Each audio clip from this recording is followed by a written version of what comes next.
बच्चों, welcome to पढ़ाई news channel. आज हम एक ऐसी जर्नी पे जाने वाले हैं, एक ऐसी जर्नी जो हमें दिखाएगी कि कैसे प्रिंट वाले कागज़ हमारी सोसाइटी को बदल कर रख दिए।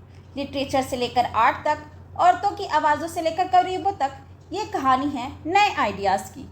तो चलिए शुरू करते हैं पार्ट 8 ऑफ चैप्टर 5।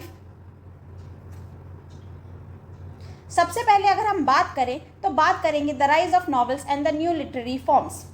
तो जब प्रिंटिंग आई तो हर कोई उसे पढ़ना चाहता था, तो नए ऑडियंस बने। लोग चाहते थे कि उनकी अपनी लाइफ, उनके अपने रिश्ते, उनकी फीलिंग्स एक रिफ्लेक्शन की तरह बुक में दिखाई दे। यूरोप से आया नॉवेल यहाँ हिट हो गया। उस नॉवेल्स ने हमारे सामने नई दुनिया का दरवाज़ा भी खोल दिया और साथ ही शॉर्ट स्टोरीज़ और ऐसे भी फेमस हो गए जो सोशल पर सवाल उठाते थे और ह्यूमन लाइफ्स, इंटीमेट फीलिंग्स और सोशल रूल्स के बारे में एम्फेसिस करते थे। अब सोचिए, सिर्फ एक वर्ड ही नहीं बल्कि पिक्चर भी घर घर तक पहुंची। प्रिंटिंग प्रेस ने काफ़ी इजी कर दिया था कि विजुअल इमेज को हम छाप सकें, रिप्रोड्यूस कर सकें। तो आर्टिस्ट जैसे कि राजा रवि वर्मन बनाई हुई खूबसूरत तस्वीरों, उनके द्वारा बनाई हुई खूबसूरत तस्वीरें भी अब घर की दीवारों को सजाने लगी थी। बाज़ार में मिलने वाले जो सस्ते कैलेंडर्स और प्रिंट्स ने भी सोच बदली। मॉडर्निटी, ट्रेडिशनल, पॉलिटिक्स, सब पर कॉमन आदमी की सोच बनने लगी। और फिर क्या आए? Cartoons. The power of cartoons की अगर बात करें तो 1870s में जर्नल्स में ऐसी तस्वीरें आने लगी जो सटायर करती थी। सटायर मतलब कटाक्ष करती थी, थोड़ा कुछ हंसी वाला इमेज दिया करती थी। तो कोई इंग्लिश कपड़ों में घूमने वाले इंडियंस का मजाक उड़ाता था, तो कोई सोशल चेंज से डरता था। गवर्नमेंट भी कार्टून्स बनाती थी और नेशनलिस्ट भी कार्टून्स बनाते थे और एक दूसरों को काटने का काम करते थे। चित्रों में ये ऐसा दिखाते थे, एक दूसरों का अपोज करते थे। तो आप ये इमेज के थ्रू भी देख सकते हो कि कैसे एक इंडियन ने ये वेस्टर्न कल्चर को अपनाया हुआ है, तो ये इसका हंसी मजाक उड़ा रहे हैं। अब बात करते हैं औरतों की। औरतें as a reader and writers, घरों में औरतें भी पढ़ने लगी थी। उनकी जो लाइफ्स और फीलिंग एक कॉमन सब्जेक्ट थी, एक कॉमन चीज़ थी जो लिटरेचर में भी आई। वुमेन की रीडिंग काफ़ी ज़्यादा बढ़ने लगी मिडिल क्लास होम्स में, और जो लिबरल फैमिलीज़ थी वो अपनी बहू बेटियों को घर में ही और नए स्कूल्स में पढ़ाने लग गई। कई जर्नल्स ने भी लेडीज़ के लिए लिखना शुरू कर दिया, उन्हें एजुकेट करने के लिए। तो सोच जो है काफ़ी बदल रही थी। तो फिर यहाँ पे एक आती है सबसे पहली फीमेल वॉइस की कहानी। पर ये जो सब लिखा हुआ था काफ़ी आसान नहीं था ये सब चीज़ें। कई कंजर्वेटिव लोग मानते थे कि पढ़ी लिखी पढ़ी लिखी औरतें हैं वो विधवा हो जाएंगी।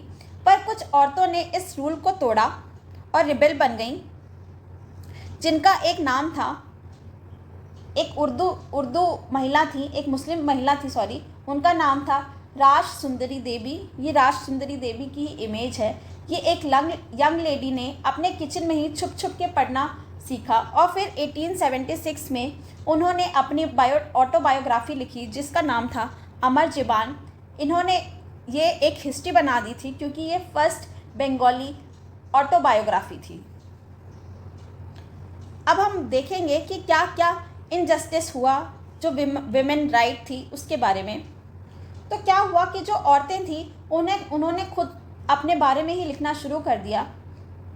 तो जो पहली फेमिनिस्ट थी उनका नाम था कैलाश भाषिनी देवी, जो कि बंगाल 1860s में आई थी। उन जैसी राइटर्स ने लिखा कि औरतों को घरों में कैद किया गया है और उनसे घर का काम करवाया जा रहा है, उनके साथ बेइज्जती भी हो रही है, उनको अनजस्टली ट्रीट किया जा रहा है। महाराष्ट्र में ताराबाई शिंदे और पंडिता रामबाई ने विडो की दुख भरी कहानी भी या लाइफ के बारे में भी लिखा और सबको एकदम ताजुब करके रख दिया था। उनकी आवाज़ आई थी ये प्रिंट के ही थ्रू। एक तमिल कैरेक्टर भी था जिन्होंने कन्फाइंड वुमेन को भी बताया और बताया कि बुक्स जो थी वो एक बहुत ही इमेंस सोर्स ऑफ हैप्पीनेस था, मतलब अगर उनको बुक मिल जाती थी वो बहुत ही ज़्यादा खुश हो जाया करती थी। अब हम बात करेंगे विमेन जर्नल की गाइडेंस और एंटरटेनमेंट के लिए आई थी। तो 1900s आते आते लेडीज़ के लिए स्पेशल जर्नल आने लग गई थी। फैशन टिप्स से लेकर घर का काम, शॉर्ट स्टोरी से लेकर नेशनल मूवमेंट तक सब कुछ इसी में मिलता था। उनको हाउस होल्ड लेसन्स भी बताए जाते थे, इंटरटेनमेंट भी बताया जाता था। और पंजाब में भी एक चीप बुकलेट्स आती थी जिसका नाम था स्त्री धर्म विचार जैसी किताब भी आई जो औरतों को अच्छी बीवी बनने के लिए सीख देती थी। बंगाल के बटाला इलाके में सस्ते बुक्स आती थी जो पेडलर्स घर घर जाके बेचा करते थे, जिससे औरतें अपना फ्री टाइम में पढ़ सकती थीं। अब हम बात करेंगे प्रिंट और पुअर पीपल के बारे में।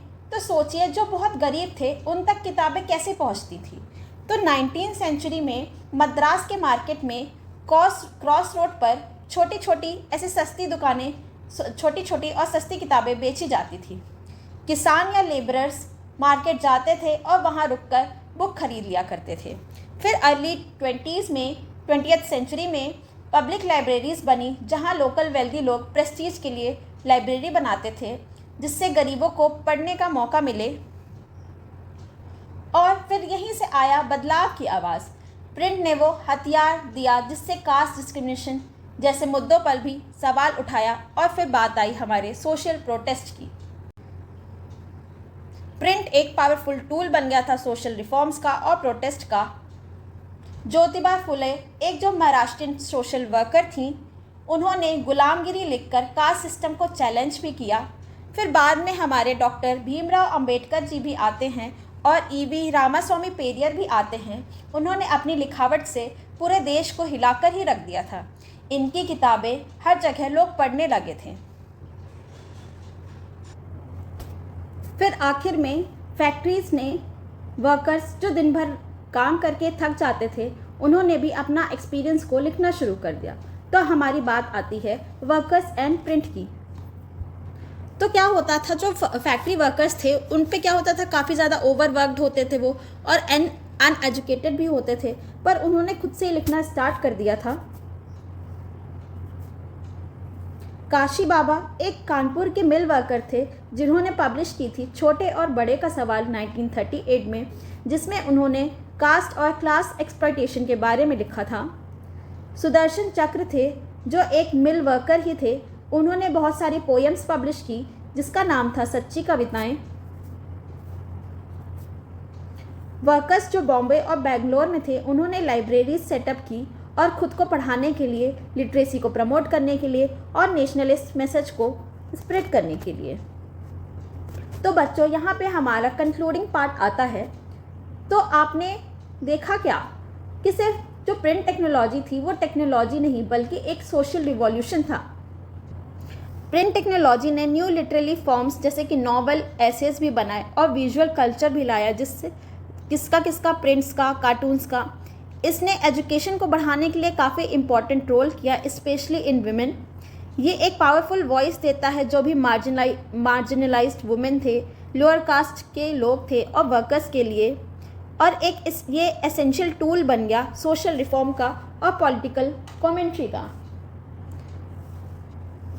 एक फेमस तमिल नॉवेल की हीरोइन भी कहती थी कि मेरी दुनिया छोटी सी है पर किताबों ने उसे इतना बड़ा कर दिया। तो बच्चों, यहाँ पे हमारा पार्ट 8 भी ख़त्म होता है चैप्टर 5 का। अगर वीडियो पसंद आया हो तो लाइक कीजिए, अपने दोस्तों के साथ शेयर करिए, सब्सक्राइब भी ज़रूर ही करें। Thank you for watching the video. Take care. जय हिंद।